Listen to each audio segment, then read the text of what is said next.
오늘 함께 나누실 하나님의 말씀은 누가복음 12장 13절에서 21절까지 말씀입니다.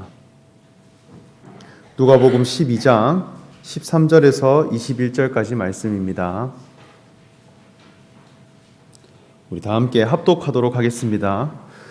무리 중에 한 사람이 이르되 선생님 내 형제를 명하여 유산을 나와 나누게 하소서 하니 이르시되 이 사람아 누가 나를 너희의 재판장이나 물건 나누는 자로 세웠느냐 하시고 그들에게 이르시되 삼가 모든 탐심을 물리치라 사람의 생명이 그 소유의 넉넉한 데에 있지 아니하리라 하시고 또 비유로 그들에게 말하여 이르시되 한 부자가 그 밭에 소출이 풍성함에 심중에 생각하여 이르되 내가 곡식 쌓아둘 곳이 없으니 어찌할까 하고 또 이르되 내가 이렇게 하리라 내 곡간을 헐고 더 크게 짓고 내 모든 곡식과 물건을 거기에 쌓아두리라 또 내가 내 영혼에게 이르되 영혼아 여러 해 쓸 물건을 많이 쌓아두었으니 평안히 쉬고 먹고 마시고 즐거워하자 하리라 하되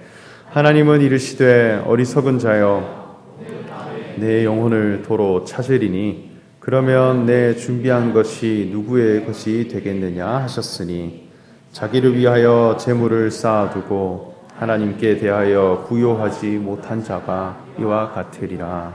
아멘. 네, 예수님께서 복음을 전해 가시고 제자들과 함께 하나님의 나라에 관하여서 전파해 가실 때 많은 사람들이 예수님께로 나아왔다 말씀합니다. 특별히 누가복음의 말씀을 보면 그 모인 자들이 수만 명이 되어 서로 밟힐 만큼 많은 사람들이 예수님께 나아왔다고 말씀합니다. 그리고 그 나아온 사람들은 예수님께 질문을 해가고 또 자신의 어떤 문제들을 가지고 예수님께 요청하기도 했습니다. 특별히 오늘 읽은 말씀을 보면 유산에 관한 문제로 예수님께 해결을 부탁하는 사람이 나옵니다. 13절의 말씀을 보면 무리 중 한 사람이 이르되 선생님 내 형을 명하여 유산을 나와 나누게 하소서 이렇게 말씀합니다.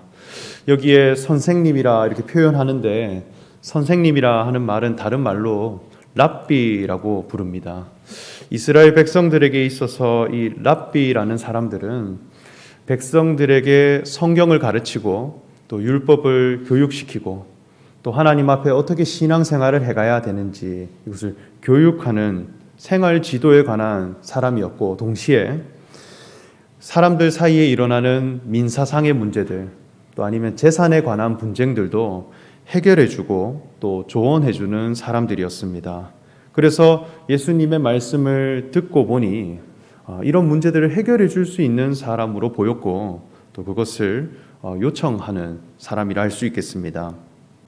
집안에 물려받을 재산이 있는데 그리고 그것이 나의 몫이 있는데 형에게 명하여 나와 정확히 나눌 수 있도록 도와달라는 것입니다. 이 유산이라고 하는 것은 누군가에게 있어서는 굉장히 하찮은 것일 수 있겠지만 누군가에게 있어서는 육체의 혈육으로부터 받을 수 있는 가장 큰 소유 가치가 될 수 있습니다. 그리고 태어나서 얻을 수 있는 가장 큰 재산이 되기도 합니다. 이것을 정확하게 나누고자 하는 것, 이 사람에게 있어서 진지한 문제일 수도 있겠습니다. 저도 청년의 때에는 가족들에 대해서 굉장히 쿨하게 지냈던 것 같습니다. 그래서 가족들을 만나러 갈 때도 나는 나다. 그리고 아주 쿨하게 나는 내 길 간다. 이런 마인드로 만나기도 하고 또 아쉬울 것 없이 대해 갔었는데요. 나이를 먹고 저희 할아버지에게 재산이 있다고 하는 것을 알게 된 후에는 마음이 진지해지기 시작했습니다. 그래서 이 명절에도 가족들을 만나러 갈 때 겸손한 마음으로 할아버지 손자 왔습니다. 이렇게 대해 가게 됩니다. 그러니까 이 유산에 관한 분배 이런 부분들은 어떤 수를 써서라도 또 해결해 보고 싶고 또 누군가의 도움을 청하여서라도 이런 문제들을 좀 해소하고 싶은 마음이 있을 수 있겠다 그렇게 여겨집니다. 그런데 이러한 요청을 해갈 때에 예수님은 전혀 다른 대답을 해가십니다. 14절 15절의 말씀을 보면 이르시되 이 사람아 누가 나를 너희의 재판장이나 물건 나누는 자로 세웠느냐 하시고 그들에게 이르시되 삼가 모든 탐심을 물리치라 사람의 생명이 그 소유에 넉넉한 데 있지 아니하리라 이렇게 말씀하셨습니다. 그래서 두 사람의 대화를 보면 각자의 관심사가 전혀 다르다고 하는 것을 알 수 있습니다. 이 사람의 관심은 어디에 있냐 할 때 자기 재산을 어떻게 처리할 것인가, 유산이라고 하는 소유에 있습니다. 그런데 예수님의 관심은 어디에 있냐 할 때 생명에 있다는 것입니다. 그래서 생명은 소유의 넉넉함으로부터 오는 것이 아니다 말씀합니다. 여기에 이 생명이라고 하는 말은 헬라어로 조에라고 하는 단어를 사용하는데 이 고대 사람들은 육체의 목숨과 영혼에 관한 생명을 구분해서 사용했습니다. 그런데 이 조에라고 하는 단어는 사람의 영혼에 관한 생명을 의미합니다. 그래서 존재하는 목적에 관련된 생명. 그래서 이 생명에 관한 문제, 이것은 예수님이 이 땅에 오신 목적이기도 합니다. 소유 문제를 어떻게 해결할 것인가, 이것이 아니라 생명을 확보하고 그 생명이 내게서 변화되고 그리고 그 생명이 풍성케 되는 것, 이것을 위해 예수님이 오셨다는 것이죠. 이것은 곧 내 존재에 관한 변화입니다. 그래서 베드로와 요한을 예수님이 만나실 때 첫 만남에 나를 따르라 이렇게 말씀했습니다. 그런데 예수님의 정말 본심이 그저 같은 공간을 따라가는 사람을 확보하려는 것이었나? 그 뒤에 말씀하시기를 내가 너를 사람을 낚는 어부로 되게 하리라 말씀했습니다. 이것은 미션과 삶에 관한 정체성에 관한 변화입니다. 그래서 바다에서 흘러가는 물고기라고 하는 것을 소유하는 그런 어부가 아니라 사람을 낚아가서 하나님의 나라를 이루어갈 수 있는 그런 복음 전달자로 변화시키겠다라는 것이죠. 그래서 예수님이 가지신 생명, 예수님이 가지신 삶의 목적, 그리고 예수님이 가고자 하는 신앙의 미션, 이것을 내가 발견하고 그분이 옳다 여기는 신앙의 기준을 함께 가진 자가 되는 것, 이것이 예수님이 제자들에게 주고 싶은 가장 귀한 가치더라는 것입니다. 이것을 위해 나를 따르라 하신 분입니다. 우리가 인생을 살아가는 데 있어서도 소유 가치를 위해 사는 사람이 있고 또 존재 가치를 위해 사는 사람이 있습니다. 이 소유 가치라고 하는 것은 내가 무엇을 얼마나 어떻게 내가 소유할 것인가 라는 생각입니다. 사람이 바라보는 모든 것을 자기 소유물로 보고 생각하는 가치관입니다. 그것이 물건이 되었든 사람이 되었든 지식이 되었든 그것을 내 곁으로 확보함으로 만족함을 얻는 것이죠. 그러나 이 존재 가치라고 하는 것은 나라는 사람이 가진 삶의 정체성이 무엇인가, 이것을 변화시키고 이것을 명확하게 하고자 하는 것입니다. 나는 무엇을 위해 살아갈 사람인가? 목적의식을 회복하고자 하는 사람이 존재 가치를 찾는 사람입니다. 유산을 나와 함께 나누게 하소서. 이것은 소유 가치에 관한 생각입니다. 그런데 생명을 얻는 것, 이것은 존재 가치에 관한 생각입니다. 하나님이 나를 지으신 뜻이 무엇이며 무엇을 위해 내가 살아갈 것인가? 예수님은 이런 존재에 관한 문제를 해결해 주시기 위해 이 땅 가운데 오셨다는 것입니다. 어쩌면 이 생명을 얻을 수만 있다면 어떤 소유물을 다 버려서라도 이것을 확보할 수 있을 만큼 분명한 우선순위를 가지신 분입니다. 예수님께서 베다니 나병 환자 시몬의 집에서 식사를 하실 때에 한 여자가 매우 귀한 향유 옥합을 가지고 와서 그 옥합을 깨뜨려 예수님의 머리에 부었다 말씀합니다. 이 사건에 대해서 예수님은 평가하기를 내가 너희에게 이르노니 온 천하 어디서든지 복음이 전파되는 곳에는 이 여자가 행한 일도 말하여 그를 기억하리라 말씀했습니다. 그러니까 예수님이 십자가를 지시고 죽으셨음에도 하나님의 아들로 다시 산 사건, 이 복음과 이 여인이 향유옥합을 깨어 예수 그리스도의 머리 위에 부은 사건이 같은 사건이더라는 것입니다.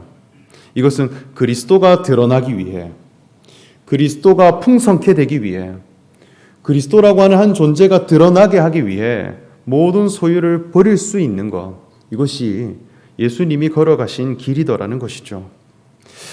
예수님은 우리에게 그리스도의 생명을 주시기 위해 자기 몸을 십자가로 내어주셨습니다. 우리가 십자가의 인생으로 지음받았음에도 불구하고 그 위치가 내 인생의 처절한, 적나라한 위치임에도 불구하고 하나님의 자녀가 될 수 있고 그리스도인이 될 수 있다는 것을 알려주시기 위해 자기 몸을 친히 버리셨다는 것입니다. 그래서 한 생명이 천하보다 귀한 것이고 모든 시간과 소유를 써서 한 생명을 구원하고 그를 하나님의 의 가운데로 돌아오게 하는 것, 그것이 가장 중요한 미션이라 여겨집니다. 그러므로 소유에 관한 문제보다 더 중요한 것은 생명 문제라 할 수 있겠습니다. 그리고 예수님은 이어서 비유로 말씀하시는데요. 16절과 19절까지 말씀을 한번 보면요. 또 비유로 그들에게 말하여 이르시되 한 부자가 그 밭에 소출이 풍성하매 심중에 생각하여 이르되 내가 곡식 쌓아둘 곳이 없으니 어찌할까 하고 또 이르되 내가 이렇게 하리라 내 곡간을 헐고 더 크게 짓고 내 모든 곡식과 물건을 거기에 쌓아두리라. 또 내가 내 영혼에게 이르되 영혼아 여러 해 쓸 물건을 많이 쌓아두었으니 평안히 쉬고 먹고 마시고 즐거워하자 하리라 하되, 이렇게 말씀했습니다. 여기에는 부자가 있어요. 그런데 어떠한 부자냐 할 때 자기 소출이 풍성한 부자라 했습니다. 이 사람은 자기에게 주어진 곡식이 너무 많아서 이것을 어찌할까 고민하는 사람입니다. 가장 중요한 문제가 무엇인가 할 때 자기의 소출을 어떻게 안정화시킬 것인가, 어떻게 이것을 안정화시켜서 이것을 관리할 것인가, 여기에 가장 큰 관심을 두고 있습니다. 그래서 더 큰 곡간을 짓고 모든 곡식과 물건은 거기에 쌓아두라. 그리고 이것이 해결된 후에 내 영혼에게 말하기를 평안히 쉬고 즐거워하자라는 것이죠. 그러니까 소유에 관한 문제가 있고 영혼 문제가 있는데 먼저는 내 소유와 소출을 잘 챙긴 후에, 그리고 내게 주어진 이 곡식이 흔들리지 않도록 잘 보관하고 내 소유의 문제를 잘 해결한 후에 이제는 영혼 문제를 챙기겠다는 것입니다. 영혼에 대한 안정, 내 영혼이 편히 쉬고 누리고 먹는 것을 소유를 바탕으로 한 후에 이것을 누려보겠다 하는 마음이 있는 것이죠.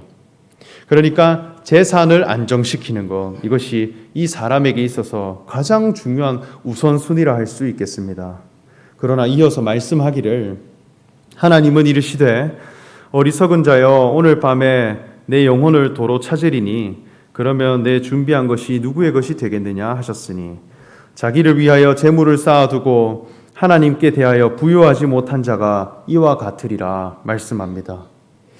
어찌 보면 우리가 인생을 살아가는 데 있어서도 내가 지금 처한 삶의 정황 가운데 참 많은 소유 문제들이 있습니다. 그것은 때로 내 건강이 되기도 하고 나의 환경이 되기도 하고 또 나의 가족이 되기도 하고 또 나의 시간에 관한 문제가 되기도 합니다. 그래서 삶에 관한 문제들을 바라볼 때 이 문제들을 다 해결해 놓고 난 후에 내 영혼에 관한 문제를 챙기겠다, 이렇게 생각해 가는 것이죠. 그렇게 생각하면 뭔가 해결될 것 같기도 합니다. 삶의 문제라고 하는 것은 대단히 현실적이고 또 나의 피부에 맞닿아 있기 때문에 이것부터 다 해결해 놓고 내 영혼 문제를 챙겨보겠다, 꽤 그럴싸해요. 그러나 하나님의 관심이 어디에 있느냐 할 때 영혼에 있다는 것입니다. 내 속에 은밀하게 감추어진 나의 자아, 나의 영이 하나님의 뜻에 합한 사람이 될 것인가, 이것을 위해 하나님은 모든 것을 허락하셨고 우리를 이끌어 가신다는 것이죠. 저는 목회를 공부하면서 고등학교로 가서 교목 수업을 하기도 하고 또 대학 캠퍼스로 가서 말씀을 전하고 또 전도도 활동도 많이 했었습니다. 그러면서 많은 사람들에게 예수님을 전하고 또 교회로 초대해 갔었는데 학교에 가보면 참 많은 학생들이 자기 고민을 가지고 있다는 것을 볼 수 있습니다. 그래서 학업에 관한 고민, 아니면 부모님과의 관계에 관한 고민들, 아니면 대학 진학이나 아니면 수능, 아니면 취업, 직장인 등 자신의 삶에 대한 고민이 많이 있습니다. 그런데 이러한 것들은 알고 보면 나의 소출에 관한 고민입니다. 가만히 듣고 있으면 왜 이 사람이 이 고민을 하고 있으며 더 나아가 왜 이 사람을 이 자리에 두게 하셨는지에 대한 하나님의 뜻도 알아갈 수 있습니다. 그래서 상담을 통해 이야기를 다 들어주고 난 후에는 이제 교회로 초대합니다. 그래서 교회로 한번 가보지 않을래? 이렇게 초대를 하면 지금은 수능이 급해서 수능만 끝나고 교회로 가겠습니다. 이야기합니다. 그러면 수능 끝날 때까지 기다려요. 그리고 수능이 끝나고 다시 찾아가서 교회로 가보지 않을래? 물으면 대학만 합격해놓고 가겠습니다. 이렇게 대답합니다. 그러면 다시 묻습니다. 정말 대학교를 붙으면 하나님 믿을 수 있겠나? 그 친구는 합격만 시켜준다면 무조건 교회를 가겠다. 이렇게 이야기합니다. 그런데 학교를 붙어도 오질 않습니다. 그러한 학생들을 정말 많이 봐왔습니다. 자신의 환경에 관한 문제가 해결되면 이상하게도 하나님을 찾지 않아요. 또 사업하는 사람을 만나서 예수님을 믿으라 이렇게 이야기를 하면 자기가 지금 너무 바빠서 사업만 자리 잡히면 내가 꼭 교회를 가겠다 합니다. 취직 준비 때문에 힘겨워하는 사람들에게 예수를 전하면 취직만 마무리되고 난 후에 예수님을 믿겠다고 합니다. 그런데 그러한 것들이 해결되어도 오지를 않습니다. 그러한 경우를 많이 봤었습니다. 왜 이럴까 한번 생각해 보니 실제로 직장 문제, 그리고 사업하는 문제, 공부하는 문제들이 다 해결되면 그 사람의 마음이 부유해져 버립니다. 자기 삶에 관하여서 부자가 되고 자기 마음이 풍족한 사람이 되니까 자아에 관한 아쉬움이 없어져 버리는 것입니다. 환경에 대하여 부자가 돼 버리니까 속 생명에 관하여서는 안타까움이 없는 사람이 되는 것입니다. 저 인생만 생각해도 제가 원하는 대로 인생이 다 풀려갔다면 제가 과연 이러한 삶을 살 수 있었을까 그렇게 생각해 봅니다. 하나님은 사람을 아쉬운 자리에 두시기도 하시고 또 연약하고 삶에 대해 괴로운 자리에 두게도 하십니다. 그 왜 그렇게 하시냐 할 때 그 환경과 그 상황을 통해 하나님이 누구신가를 찾고 결국 하나님께로 돌아오게 하기 위함이라 할 수 있겠습니다. 사람이 인생이 원하는 대로 되지가 않고 자기가 원치 않는 삶에 놓이게 되는 것은 삶의 주인이 내 자신이 아니며 나는 흙으로 지음받은 연약한 인생이며 양과 같은 운명임을 깨닫고 참된 목자이신 하나님을 향해 찾고 하나님의 뜻을 구해가는 사람으로 나아가게 하기 위함인데 신앙 문제를 차순으로 돌려놓고 세상 문제를 해결하고 그것을 스스로 극복해가기 위해 애를 써간다는 것입니다. 그러면 나중에는 하나님이 그 영혼을 거두어 가시는 것을 볼 수 있습니다. 자신의 관심이 하나님께로부터 멀어져 가는 것을 보게 됩니다. 이것은 단순히 세상 일 자체를 등지라는 것이 아닙니다. 세상과의 삶을 단절하라는 것도 아닙니다. 하나님이 나를 지으신 삶의 목적 앞에 나는 무엇을 우선순위로 둘 것인가? 우선순위에 관한 말씀입니다. 무엇에 내가 더 배고프고 무엇에 더 애달픈 사람이 될 것인가? 그래서 예수님도 제자들을 향해 너희는 먼저 그의 나라와 그의 의를 구하라 하셨고 그리하면 이 모든 것을 너희에게 더하리라 하셨습니다. 예수 그리스도를 따르고자 하는 사람들, 그들은 무엇에 대해 부유해지는 사람이 되어야 될 것인가 할 때 하나님에 대해 부자가 되어져야 하겠습니다. 생명에 관하여, 지음받은 존재의 목적에 관하여 풍성해질 수 있도록 그것을 찾고 그리고 예수 그리스도 안에서 구하는 자가 되어져야 하는 것입니다. 저도 이 소유에 관하여서는 참 많은 고민을 했던 사람입니다. 이번에 설날이 되어서 저희 친가족들을 쭉 한번 만나고 왔는데 제가 담임 목사가 된 것도 소개하고 또 앞으로 어떤 삶을 살아갈 것인지도 소개했습니다. 그런데 저희 집안을 한번 보니 얼마나 막막한 인생이었나 하는 것을 생각하게 되었습니다. 제가 가진 삶의 환경들, 그리고 내가 가진 육체의 조건들, 그리고 삶의 정황에 대해 참 불만이 많은 사람으로 살았던 것 같습니다. 어떻게 하면 이 형편을 한번 벗어나 볼까? 환경을 빠져나가 볼까? 그리고 어떻게 하면 내가 가지고 있는 이 사회적 위치를 이동시켜 볼까? 부단히 노력했습니다. 근데 아무리 돈을 좀 벌어보고 그리고 내 삶을 변화시키려고 내가 도전해가도 내가 가지고 있는 이 형편과 위치가 달라지지 않더라 하는 것을 깨닫게 되었습니다. 발버둥을 쳐봐도 내 스스로가 노력해서 내 삶을 변화시키고 또 나의 위치를 이동시키는 것은 정말 쉬운 일이 아니다라는 것을 알게 되었어요. 그래서 자수성가를 한 사람, 이 사람들은 자기 인생을 다 갈아 넣어서 자기 인생을 영혼까지 다 팔아 넣어서 그 일과 맞바꾸어야 이루어낼 수 있는 것이다 하는 것을 보았습니다. 그런데 요즘에는 나라가 발전하니까 저절로 제 형편도 좀 부유해진 것 같습니다. 그래서 아이가 셋이니까 저절로 지원금도 많아지고 교회 식구들이 걸어다니는 중소기업이라고 이렇게 하는데 아주 넉넉하게 변해가는 것을 볼 수 있습니다. 그러니까 이 환경에 관한 문제라고 하는 것을 내 스스로의 힘으로 어떻게 하면 극복해 볼까라고 하는 생각은 오히려 내 영혼을 거두어가는 절차와 같다라는 것이죠. 중요한 것은 그 가운데 저는 내 영혼 문제를 챙겨갔습니다. 예수님을 따르는 것이 먼저이구나. 내 삶의 목적과 하나님이 나를 부르시고 지으신 그 목적이 어디에 있나 하는 것을 분명히 알아가는 것. 자아 실현에 관한 이 욕구, 이것을 해결하는 것이 가장 우선된 것이구나 하는 것을 교회를 통해 찾고 그리고 도전하게 되었습니다. 예수님의 생명과 나의 생명이 일치되는 것, 이것부터 챙겨가자. 그러한 갈망을 가지고 살아가니 하나님께서는 저로서 이룰 수 없는 영육간의 큰 복을 허락하신 것 같습니다. 아마 여기에 모이신 모든 교회 식구들도 그러한 도전들을 해간 줄로 압니다. 우리가 세상을 살아갈 때 주어진 환경과 정황들이 있습니다. 이것에 우리는 최선을 다해 살아가고 또 때로는 성실하게 살아갑니다. 그러나 이 세상에서의 삶이 우리 인생의 목적이 아닙니다. 이것은 하나의 수단입니다.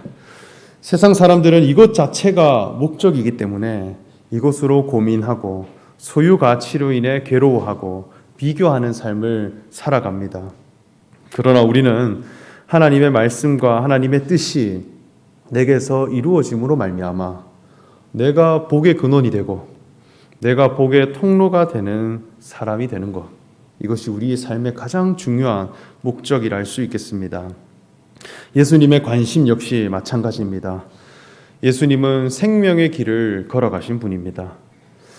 내가 가진 자아 정체성이 예수님과 같은 자로 거듭나고 예수님을 따를 수 있는 사람이 될 것인가, 이것을 위해 천하 만물을 지으시고 또 그것을 통해 우리에게 알려가시는 것입니다. 하나님이 이 세상을 창조하시고 이 가운데 사람을 지으신 것은 하나님의 성품과 하나님의 형상을 가진 사람이 나타나고 하나님의 마음으로 하나님 지으신 모든 것을 다스릴 수 있는 그리스도라고 하는 한 존재가 나타나게 하기 위함입니다.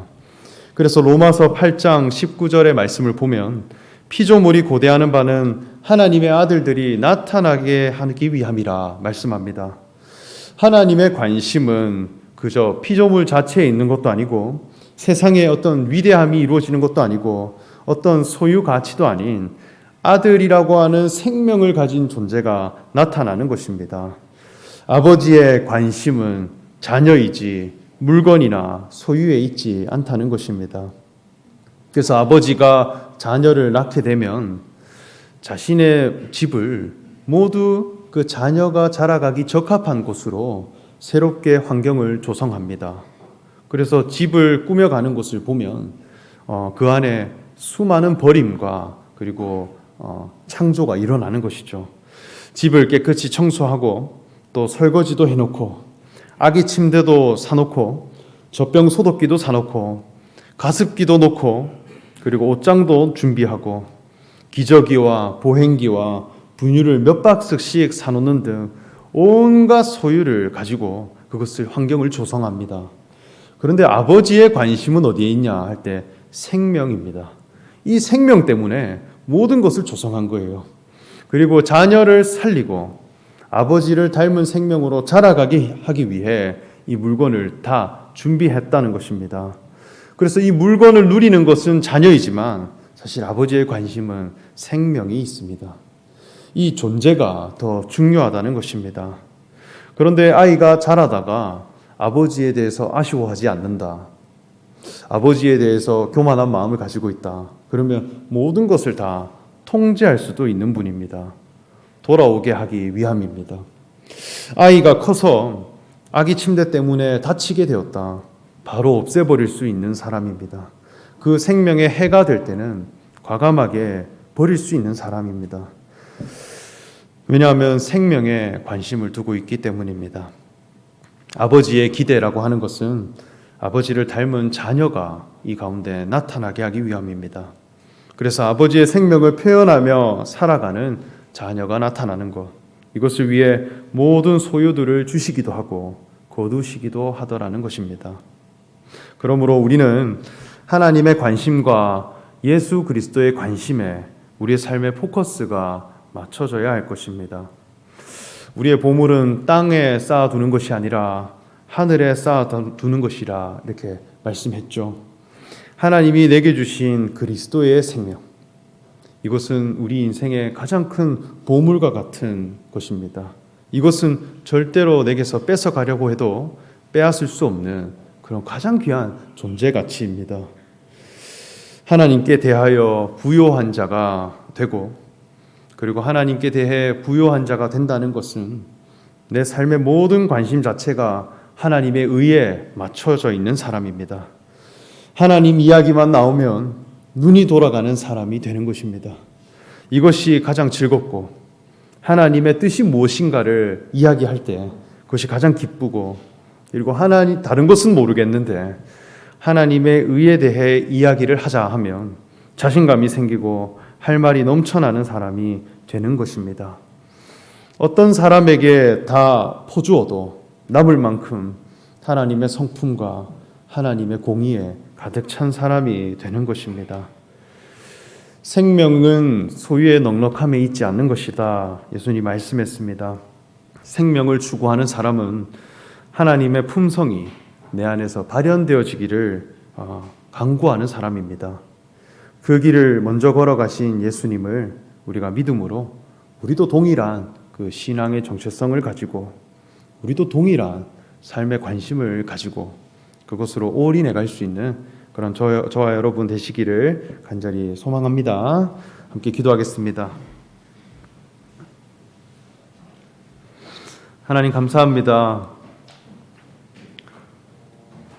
우리에게 생명을 주시기 위해 우리가 지음받은 목적이 무엇인가를 깨닫게 하시기 위해 자기의 몸을 버리신 예수 그리스도, 그분의 삶을 분명히 묵상하고 우리가 깨달을 때에 우리도 먼저 그의 나라와 그의 의를 구하여가는 그런 지혜로운 자들이 되게 하여 주시옵소서.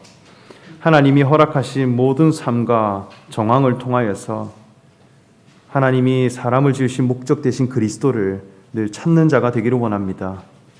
그리스도가 내게서 이루어지고 하나님의 형상이 내게서 채워져 가는 것, 그것이 우리 인생의 가장 중요한 목적과 우선순위가 되는 그런 지혜로운 성도들 되게 하여 주시옵소서. 감사드리며 예수님의 이름으로 기도합니다. 아멘. 우리 찬송가 446장 함께 찬송하겠습니다.